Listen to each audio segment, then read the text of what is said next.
សួស្តីបងប្អូនទាំងអស់គ្នាថ្ងៃនេះគឺយើងខ្ញុំសូមបង្ហាញអំពីបងប្អូនអំពីការប្រើថ្នាំសម្រាប់បាញ់ទៅលើដំណាំដូងគឺទី1គឺយើងប្រើចំពោះថ្នាំដែលមានធាតុសកម្មគឺ Cypermethrin និង Chlorpyrifos ជាប្រភេទថ្នាំសម្រាប់សត្វល្អិតទៅលើដំណាំដូងដូចជាពពួកកញ្ចែដូចជាពពួកសត្វដង្កូវជាដើមហើយមួយទៀតគឺយើងប្រើពពួកកាល់ស្យូមបូរុនដែលមានសារធាតុកាល់ស្យូមបូរុននិងអាមីណូអាស៊ីតដែលជាជីសម្រាប់បំពន់ទៅលើដំណាំដូងផងដែរហើយនឹងទី3គឺយើងប្រើចំពោះថ្នាំដែលមានសារធាតុកាបានដាស៊ីមហើយនឹងធាតុសកម្មហេសាកូណាសូលទៅលើវាអញ្ចឹងយើងផ្សំ3មុខនេះដើម្បីបាញ់ទៅលើដំណាំដូងប៉ុន្តែអ្វីដែលយើងបានដាក់ហ្នឹងគឺនៅក្នុង1ដប1លីត្រ1លីត្រនេះហើយនឹងកាល់ស្យូមបូរុន1កញ្ចប់នេះគឺយើងដាក់ទឹកចំនួន2000លីត្រតោះបងប្អូនយើងទៅមើលការបាញ់របស់ពួកគាត់ទាំងអស់គ្នាសូមអញ្ជើញបាទសកម្មភាពនៃការបាញ់ថ្នាំទៅលើដំណាំដូងគឺយើងបាញ់សម្រាប់កម្ចាត់ពពួកផ្សិតហើយនិងពពួកសត្វល្អិតដែលវាស៊ីបំផ្លាញដូងគឺយើងប្រើជាមួយនឹងពពួកដែលថ្នាំដែលមានសារធាតុប្រូក្លូរ៉ាសហើយពពួកនឹងChlorpyrifos និង Cypermethrin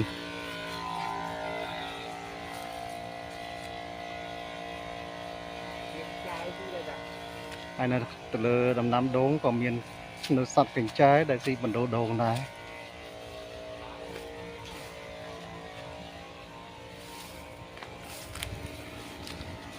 ដោយសារដូងវាមានជំងឺដែលបង្កឡើងដោយពពួកផ្សិតមួយយ៉ាងដែលធ្វើឲ្យរលួយផ្លែរលួយក្តាប់វាហើយនឹងពពួកកញ្ចែដែលស៊ីទៅលើបណ្ដូលរបស់វាដូចបងប្អូនមើលឃើញស្រាប់បាទអញ្ចឹងនៅពេលដែលយើងបាញ់ថ្នាំសត្វល្អិតបាញ់ជីបំពន់និងបាញ់ពពួកផ្សិតនឹងអាចជួយព្យាបាលនិងការពារនិងសម្លាប់ពពួកសត្វល្អិតទាំងនោះផងដែរ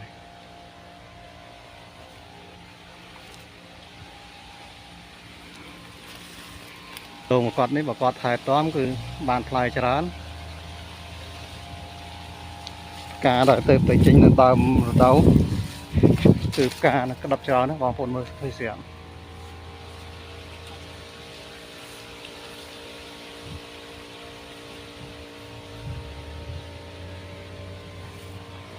នេះក៏ពួកកញ្ចែស៊ីបណ្ដូលផងដែរ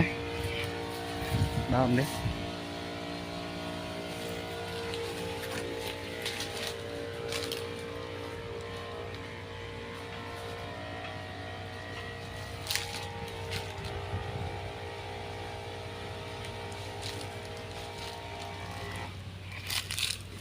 ចឹងបងប្អូនមើលក្រោយពេលគាត់បាញ់បានមួយថ្ងៃ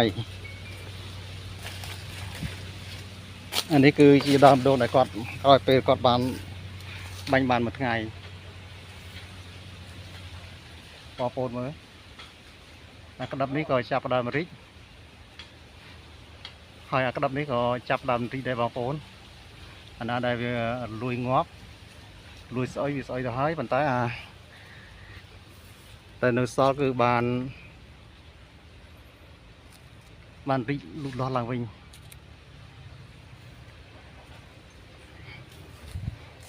ទៅមើលដើមផ្សេងទៀត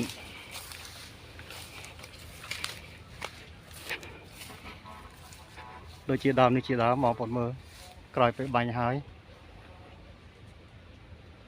គឺក្តាប់ឡើងពណ៌ បៃតងស្រស់បំប្រងល្អណាស់ហើយក្តាប់ទុយនេះចាប់ដើមស្ទុះឡើងអរគុណចំពោះបងប្អូនដែលបានទស្សនានៅវីដេអូនៃការប្រើថ្នាំទៅលើដំណាំដូងក្រអូប